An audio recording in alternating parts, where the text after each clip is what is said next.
High, আমি নাসিম। আমরা এমন একটি পরিযায়ী পাখির খোঁজে এসেছি যেটা আমরা অনেকেই দেখিনি। তাই সকাল সকাল ঘুম থেকে উঠে বর্ধমান থেকে দুবরাজপুর নীল নির্জন ড্যামে চলে এলাম।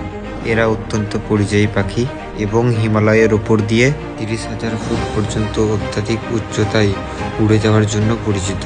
এরা প্রধানত তৃণভোজী। এরা ঘাস, কাণ্ড ও বীজ খেয়ে জীবন ধারণ করে। এগুলি হলো বার্ড হেডেড গিজ। এদের সাদা মাথার পেছনের অংশে থাকা দুটি স্পষ্ট কালো দাগ দেখে এদের আলাদাভাবে চেনা যায়।